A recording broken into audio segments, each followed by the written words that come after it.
We are this weekend celebrating Family Day. Again, being the kind of person that I wonder why they did this, why celebrate a specific family day? Because to me, every day should be family day, The things that they try to compartmentalize for us to pay special attention, I think it's just a commercial thing, Yeah. So they can put on the radio ads for special sale on family. Anyway, that is not the point. But whatever it is, it just reminds me that I personally need to recognize my family. Now, I am like Jesus. If my mother and my father and my brothers and my sisters were outside the door looking for me and somebody came to tell me, well, your family is outside there, I'd ask them, who is my family? And then I'd point to you folks and tell them, well, that is my family. Anybody who believes in the Word of God, believes in Jesus, and is sitting here with me today, that's my family. So I thank you very much for giving me a family. Now, I took this family thing very seriously. Got to have a very large family. Both for myself and my father and his father. We kind of like this family business. So we played our part in making sure we have large families. But today I would specifically and especially like to bring our minds to think about some families that are in distress. Recently, there was this shooting at the high school in Florida. 17 school children were murdered. 15, I think, were in hospital, some of them still critical. And this was occasioned by one young man, a student from the school. And so you have several families today who are very sorrowful, very angry, very distraught. And these emotions have filtered down to their children in the schools. And I saw some demonstrations where those school children themselves were expressing their anger and their bitterness, and they were asking why, and they wanted to advance reasons and solutions why this should not happen. But I have a couple thoughts on this, and I always look at things from an obtuse angle. The traditional way of thinking has not solved any problems. As a matter of fact, they have created more problems. And among the things that I looked at is, why do we blame or transfer blame to other people or institutions than ourselves? If we do not start to take the responsibility for ourselves, for our actions on ourselves, we are always going to be in problems. For one thing, I keep hearing people blaming the system. Beloved, I stand here today to tell you emphatically, unequivocally, and without fear of contradiction that the system is a myth. The system does not exist. There is no system that can be culpable for what is happening in our society today. Why do I say that? Because there are only people. Let me ask you this. Why do dogs love everybody except when they are taught to be attack dogs? Why do dogs love every single person? Any idea on that? Have you ever thought about that? I looked for an answer myself. Vicious animals, according to evolutionists, evolved from hyenas and foxes and what's the other one? Wolves. But they love everybody. Guess what the answer I came up with is? Anything specific you know about dogs?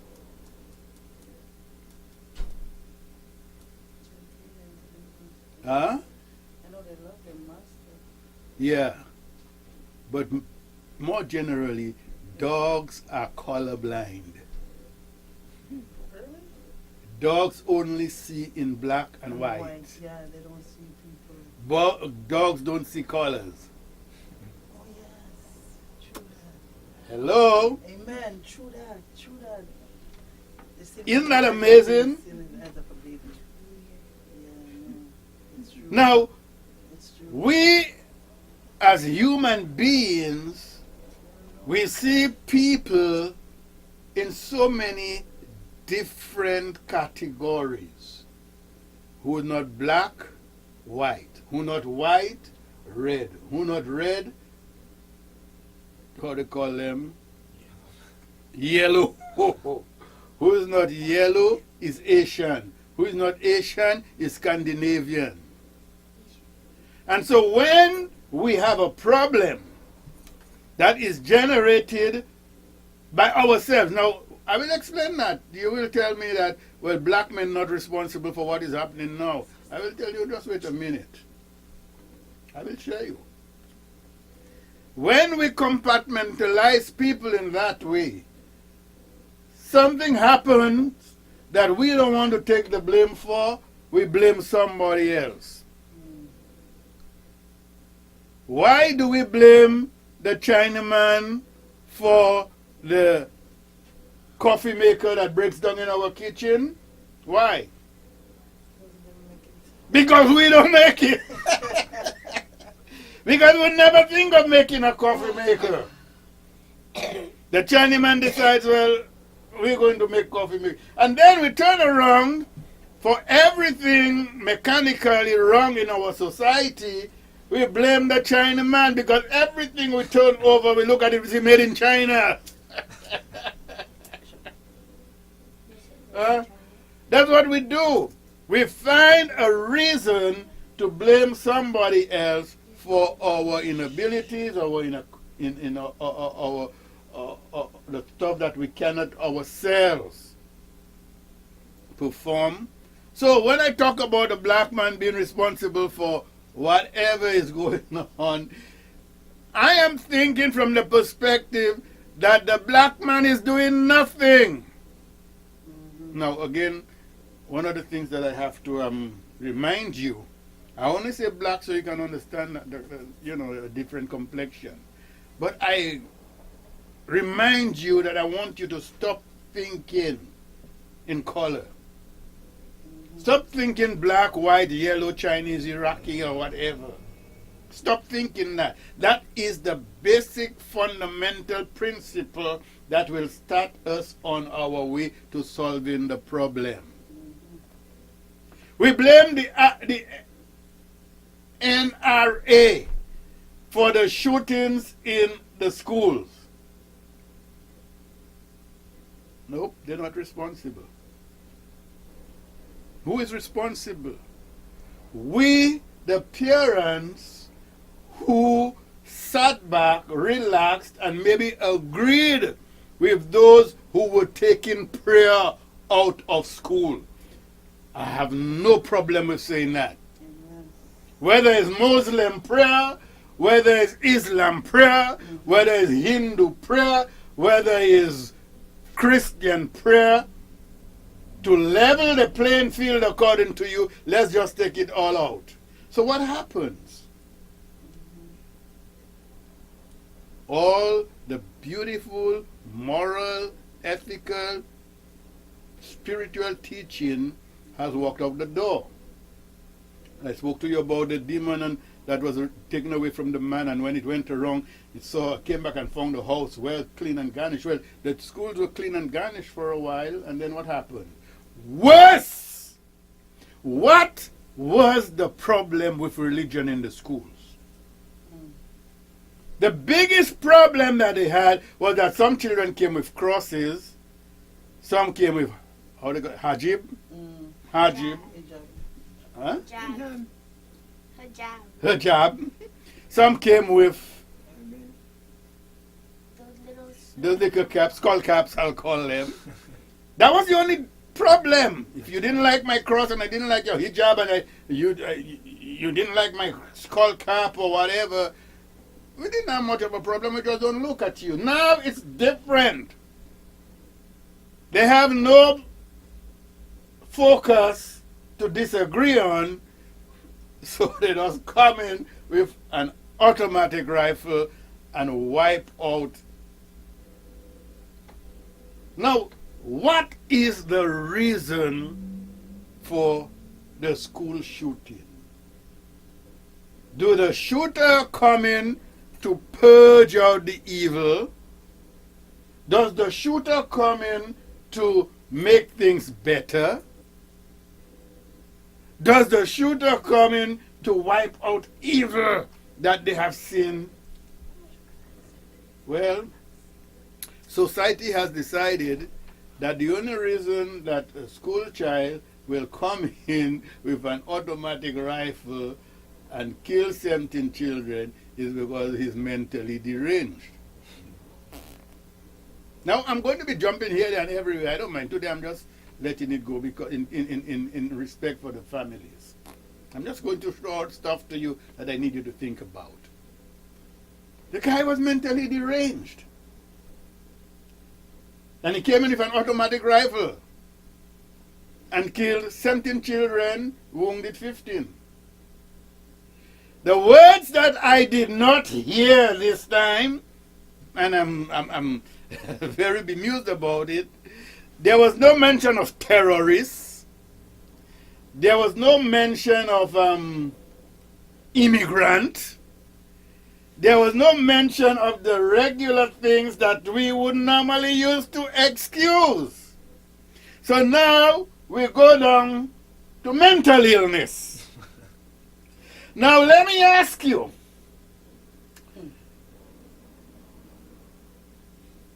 how do you compartmentalize the mental illness? Is it a black mental illness, a white mental illness, a rich mental illness? Where does it come from? And I'm watching the news. This is so amusing. For me, that is. I'm watching the news. And I'm hearing the President of the United States blaming the FBI for the young mentally ill man going into the school with an automatic rifle and killing 17 children. But nobody is blaming the FBI for protecting a monstrously mentally ill man who now has at his disposal an immense arsenal of weapons of mass destruction that at any moment he can press a button according to them and destroy the world. What are they waiting for? The man on occasion has proven his mental illness that even the people around him, his cabinet, his White House cohorts, question his mental stability. Yet he is given the prerogative to blame a student for mental illness and wiping out 17, and he's blaming the FBI for not precluding that, stopping it, doing their... But he's not blaming them for taking care of his case. And when it happens, who are we going to blame? Whom do I blame? Everybody blaming the Trump. Everybody saying he's this and he's that and he's the other. But my question to them is, who put him there? Guess what? The blame game. The Russians. We want to blame the Russians for interfering, for changing people's minds, for doing this. Let me tell you, folks.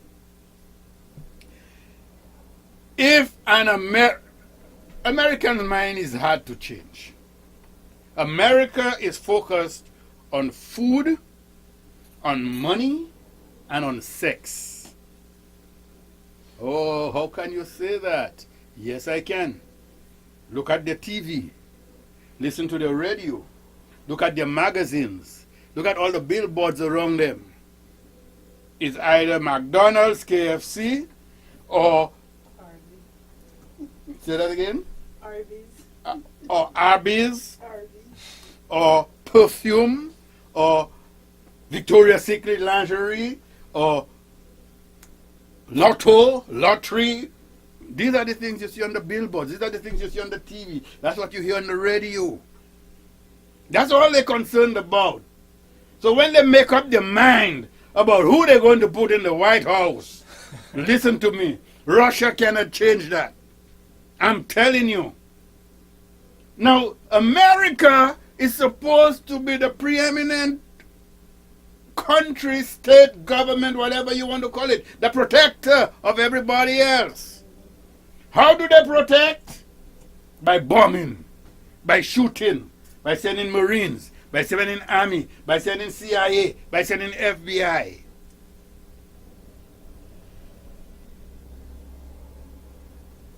Folks, you want to change the system that you have now? Let me advance some very simple, maybe you might even call it simple-minded. You may call it unrational or unreasonable. I don't care, but this is what I see. You cannot change a strife-driven society. If you don't want to recognize it, that's up to you. But all I see in this American, North American, Canadian, Western society is strife, competition.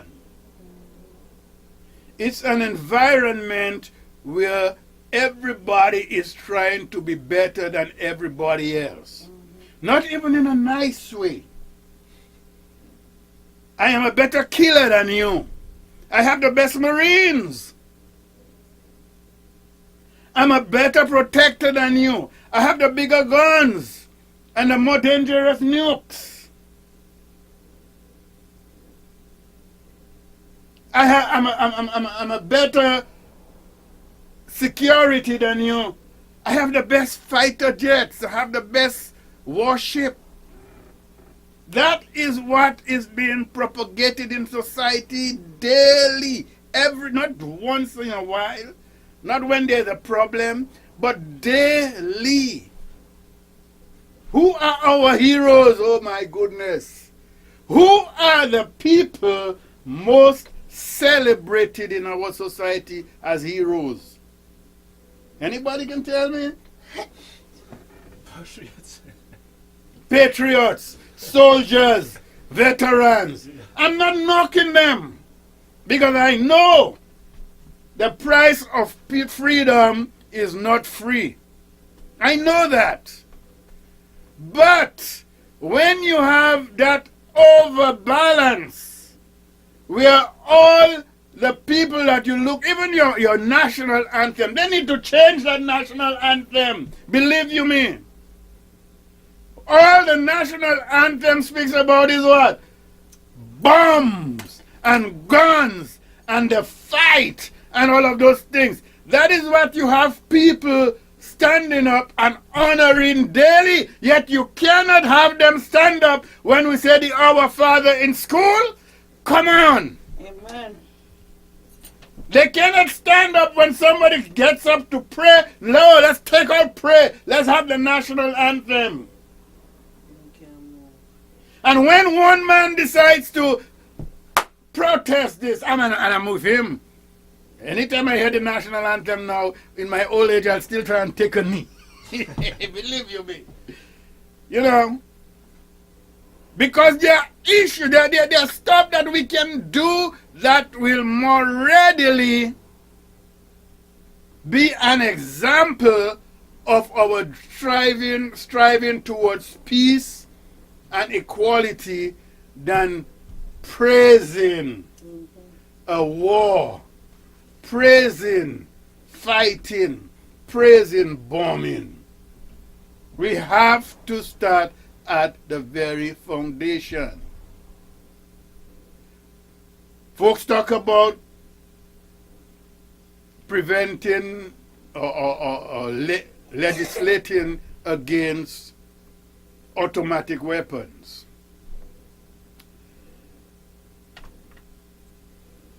How are you going to tell a nation, I'm talking about everybody in this nation, that you don't want them to have one kind of gun, but you can allow them to have another kind of gun, when in fact the whole attitude is towards killing? Killing. Everywhere you turn, it's kill, kill, kill, kill. In the Bible, I see, thou shalt not kill, period. Of course, but I heard an elderly gentleman on TV, on YouTube last week, talking about wisdom and knowledge, something I had spoken to you about exactly. And he said that in our schools and in every area of society, we are taught to get knowledge by reading this and reading that and reading the other. But he can recommend 3 books that if we read them, we'd have all the knowledge that we ever would want. Guess what the 3 books were? The Bible is one.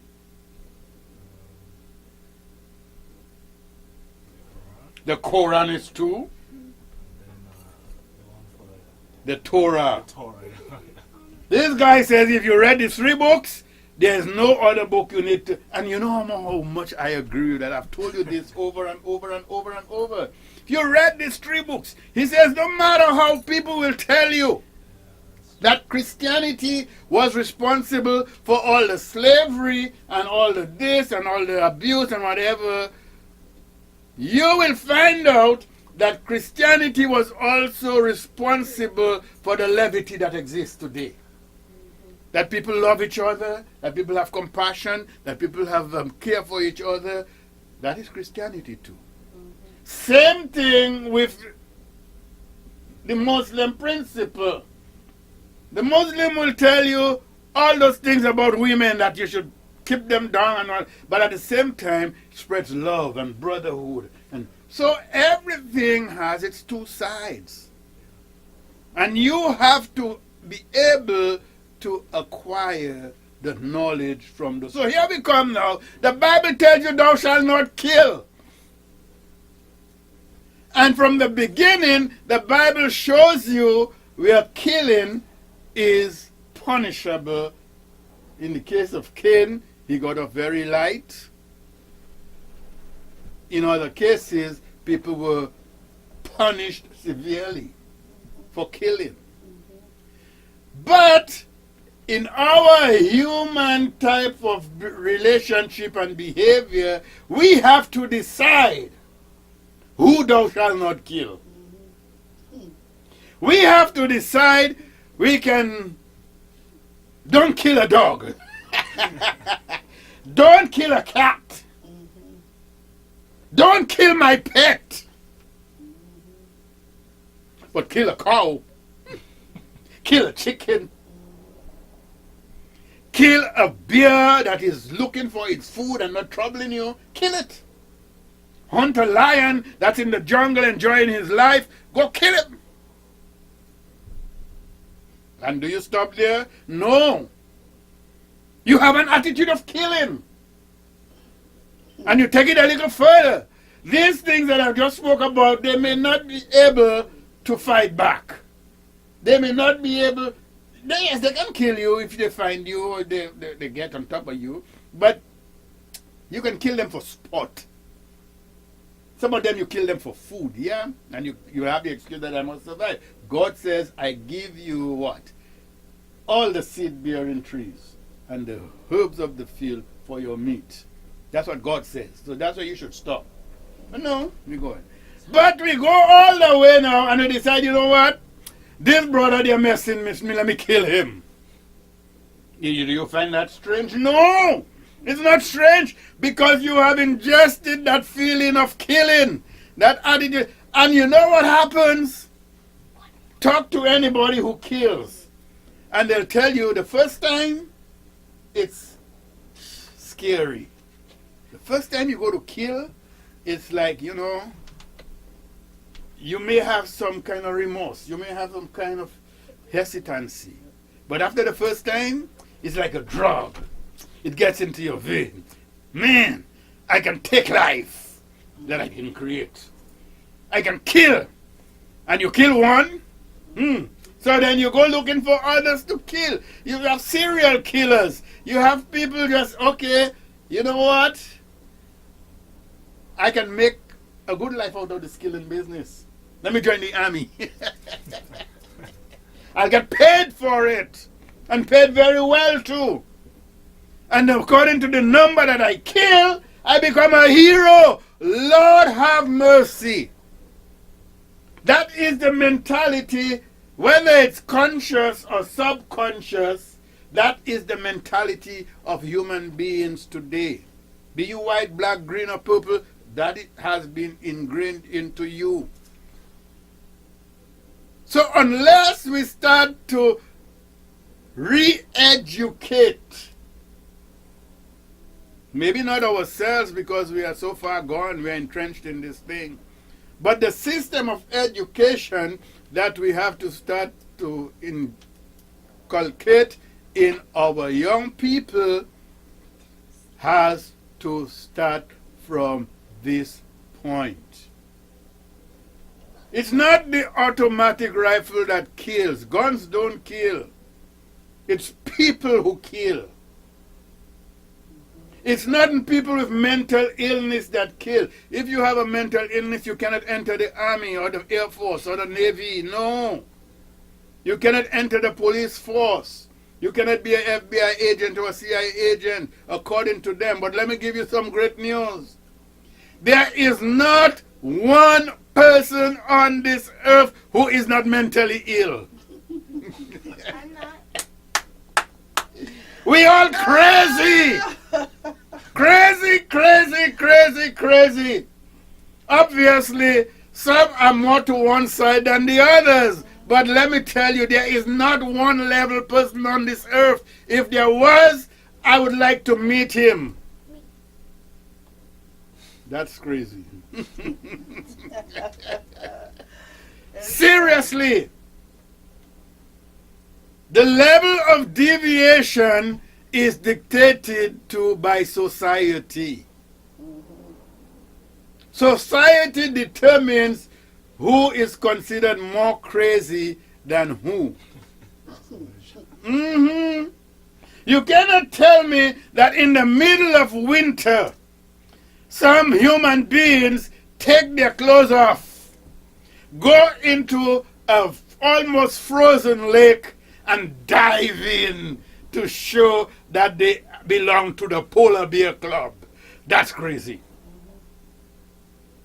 You cannot tell me that a woman in her good sense has some great figure and goes walking down the street and every minute she has to be pulling down the pants. Pulling down the pants. She's walking, but she has a special step because she's pulling down the pants. That's crazy. But we don't qualify her as crazy. We call it as chic, as beautiful, as sexy. She's crazy. You cannot tell me that a man is driving down the 401 that says 85 miles per hour and he's going 120 because he has a Lamborghini and he has money and his 2 children in the back of seat of the car. That's crazy. Crazy, crazy, crazy. We are all crazy. It's just that society determines which of us should be in a mental institution and which of us should be allowed to walk the streets. At what point? At what point could we put a handle on when our crazy is going to have us do something that is destructive to our fellow man? How do we decide that? Some of us are so crazy that we just walk around and look up in the sky and do nothing. Yet society determines we are so crazy we should be in a mental home. We are doing nothing. Isn't that funny? We're crazy. We have what is called a fine madness. And yet society decides this one should be put away. Then there's the other one who goes up on a soapbox and start to beat down Jesus Christ and talks about there's no God and talks about you doing this and talks about that, and he stands up in the... No, he's not crazy. He's just exercising. He's just exercising his democratic rights. Hello, somebody. Look for him next week. Look for him next week. He's in the gun shop looking for an AR-17 or AR-15. I can guarantee. But no, society decides he's just exercising his democratic rights. He's not really crazy. It's freedom of speech. Freedom of speech. Freedom of expression. We are crazy. Then this one comes up and tells you, I can walk down the streets in Manhattan and shoot somebody and nothing will happen to me. But no, he's not crazy. He's exercising his Second Amendment. Let's make him president.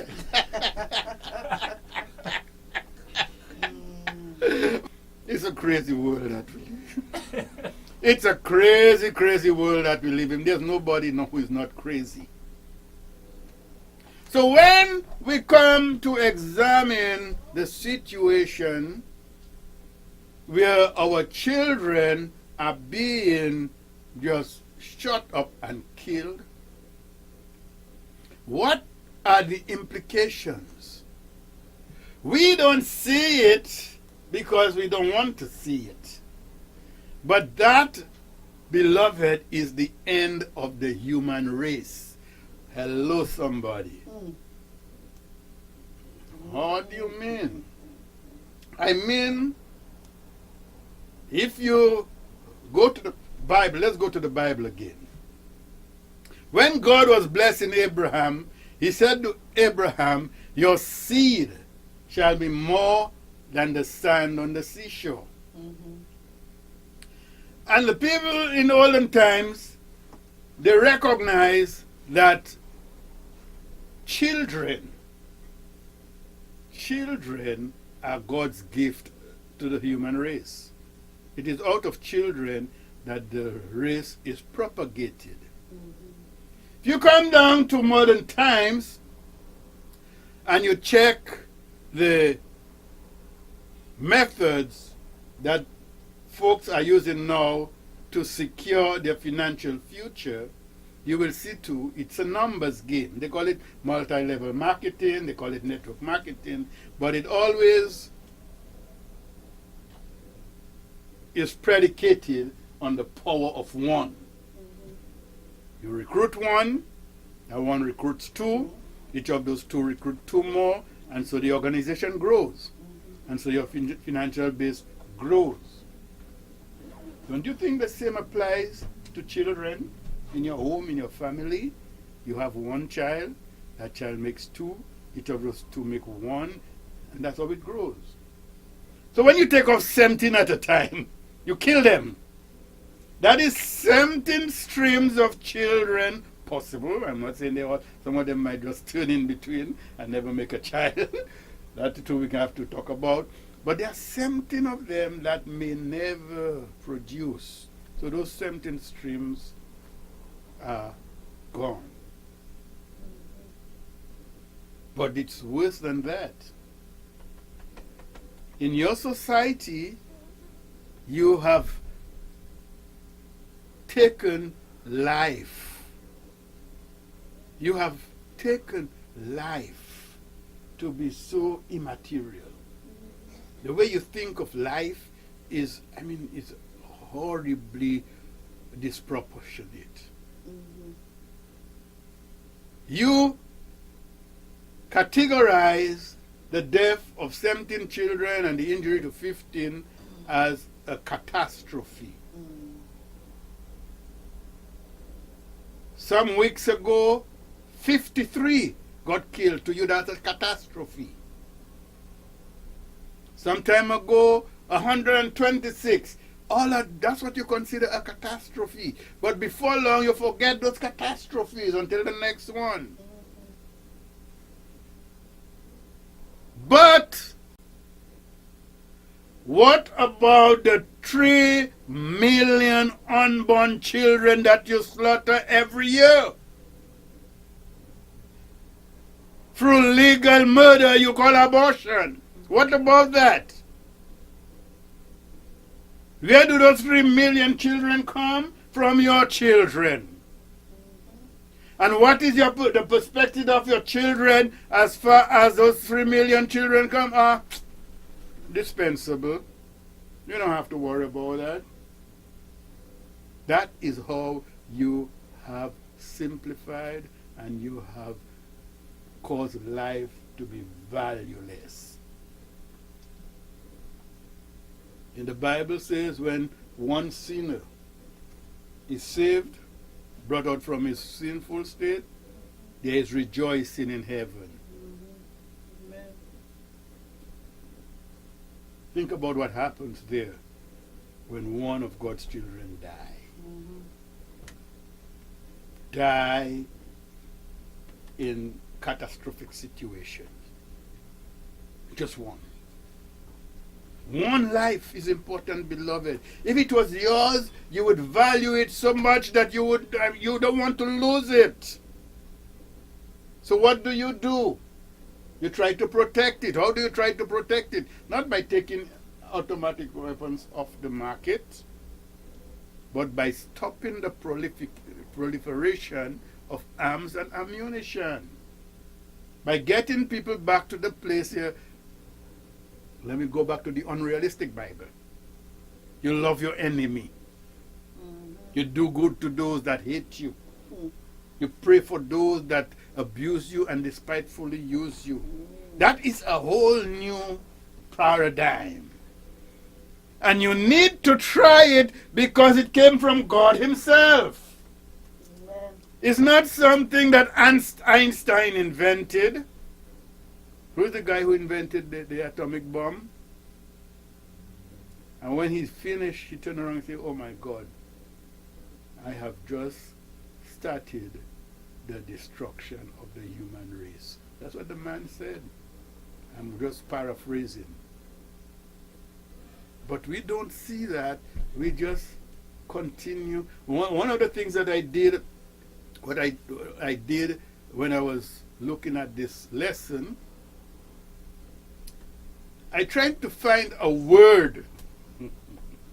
I tried to find a word that we can eradicate that might help us to maybe even start to solve the problem. And I found a word, beloved. I found a word. And you'd be surprised to know what word that is. If I ask you, you'd never even think about it. That's why I agree with Brother Brian when he says I'm brilliant. People don't think like me. They don't come up with things like me. What is that word? You see, that is where the word is. She thinks I'm smarter than her. You get the word? You get the word? Than. That word than. T-H-A-N. Than. I think that is the root of all our problems. They're looking at me and wondering, what am I talking about? Better than you. T-H-A-N. You're right, my brother. Yeah. Just look at that word than. You know how many times that word appears in the Bible? 486 times. In the New Testament, 133 times. And Jesus used it 85 times. And I'm looking at that word and saying, my God, look at this. And if you look around you, when you finish hearing me saying this, you're going to be looking around you and marveling. Because Okay. than, better than, Think smarter than, prettier than, slimmer than, richer than, this than, that than. And why you think them Jamaicans get the word done? I'm a don. Because I'm the apex. That word then, beloved. I have more bombs than you. I have more guns than you.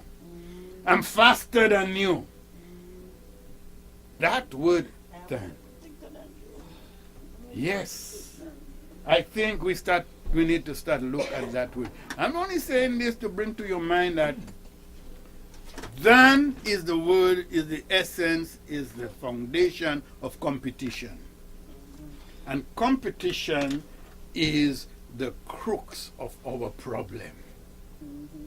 There is nothing, there is no environment, there is no situation in this world that does not have a competitive edge. There is nobody in this world who is honored and made a hero and worshipped unless he has come first in the competition. Even in the church, my church is bigger than yours. My praise team is better than yours. My choir is bigger than yours. My pastor can preach better than yours. Then, competition. And even in the schoolroom, from the very basic, my child is smarter, this one is smarter, this one comes first, this one comes second, this one, because first is smarter than fourth. We have to start to examine. You want to look for a problem? Somebody says, there's a plaster for every sore. But you cannot use a plaster to heal a sore. You're going to have to be changing plaster and plaster and plaster and plaster, and it's not going to happen.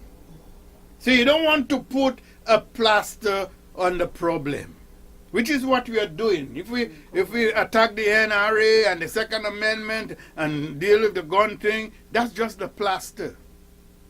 Because as soon as you deal with the automatic rifle, somebody is going to invent a laser beam that will kill worse than the...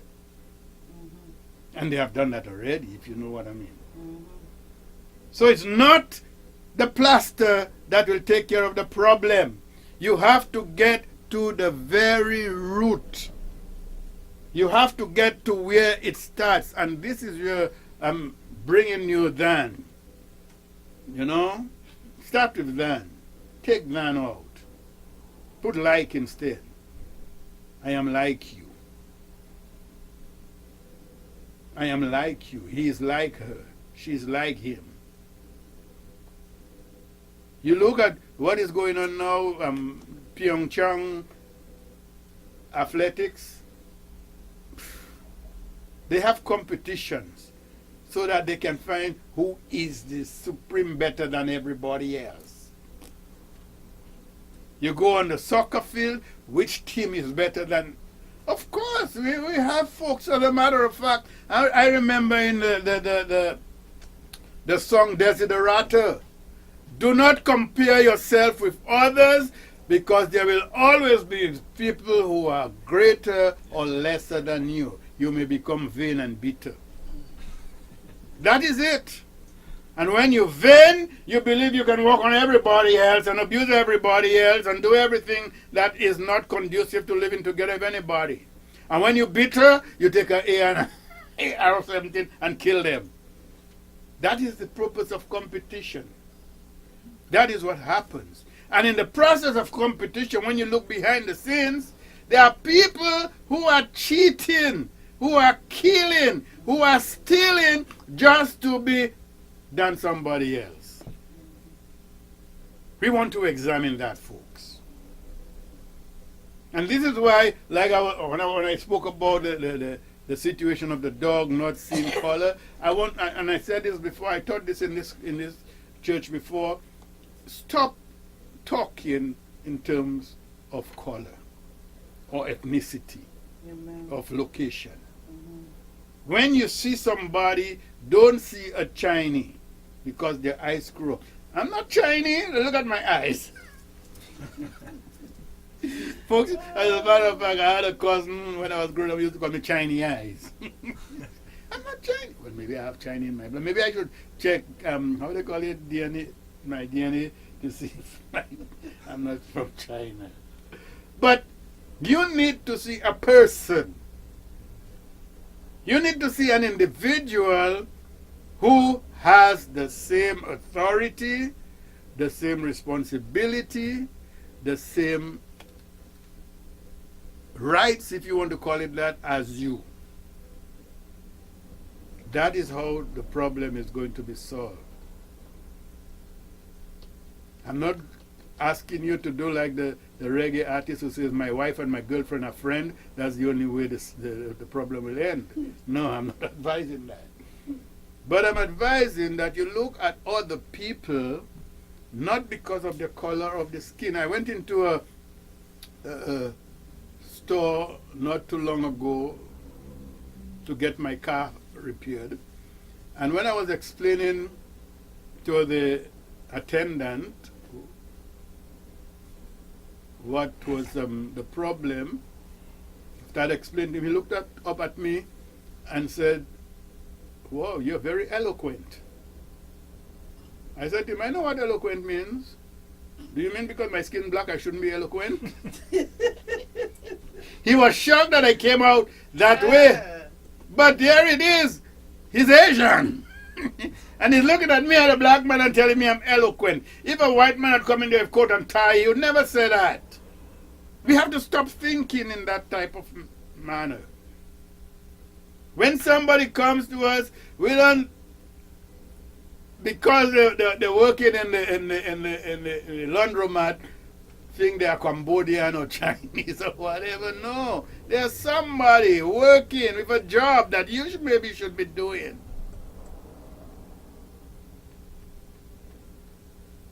Even at the meeting on Monday that we went to, and I heard them talking about culture. And I heard Brother Brian talking about culture this morning. Let me tell you something. Folks, get this.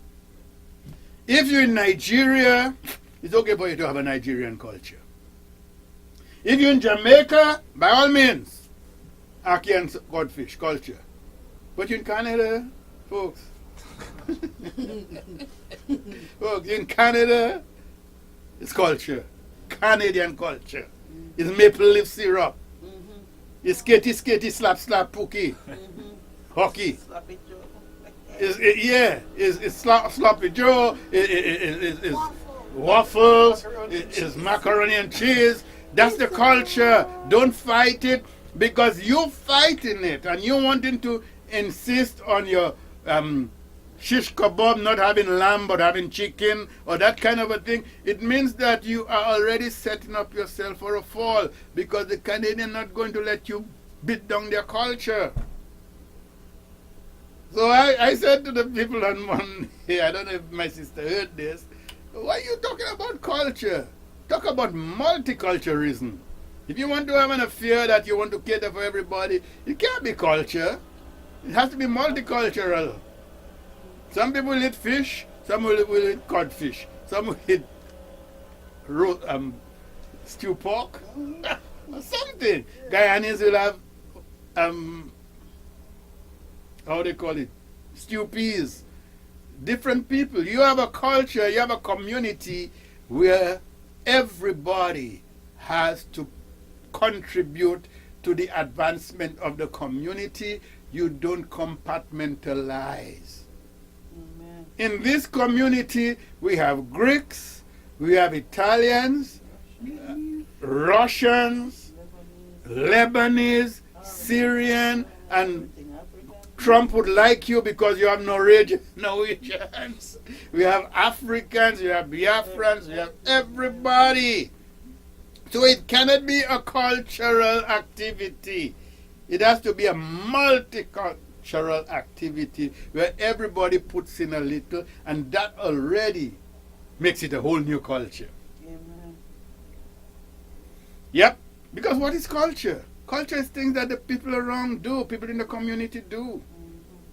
And if we have to give one precedence over another, then we get into this than thing. My culture is better than yours. My culture is more acceptable than yours. What is happening? I know it's happening. That's why I'm preaching and teaching on this, so that we can start to change it. The first way to change it is to recognize it. The next way is to recognize what you can do to change it. Unfortunately, like my brother was pointing out this morning, not many of us will be strong or brave enough to want to change it. We'll go riding, and the Bible talks about it. We'll be tossed around by every wind and fancy, and we won't do the right thing. But we need to start doing the right thing. I will concede it won't happen next year or the year after.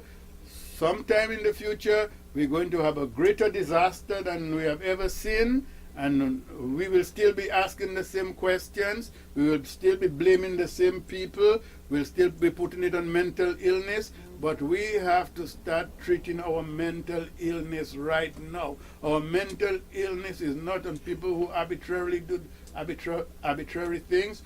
Our mental illness is most prevalent in people who know what they're doing is wrong, who know what they're doing is not the right thing, but they refuse to change it. That is our mental illness right now that we have to start to deal with. And I don't know if I made much sense to you. I don't know if you think that I am so crazy I need to be institutionalized, but I will tell you straight up, my madness is my gladness. I love those things. When I think about them, and like you see, I don't just think about it and spout it out, you know. I live it first. I try it first. I see how it works first. But in my mind, there are no barriers. People are people. No matter where you come from.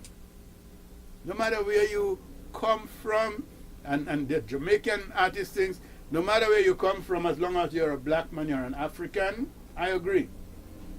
But I will say, no matter where you come from, as long as you are a human, you are a black man.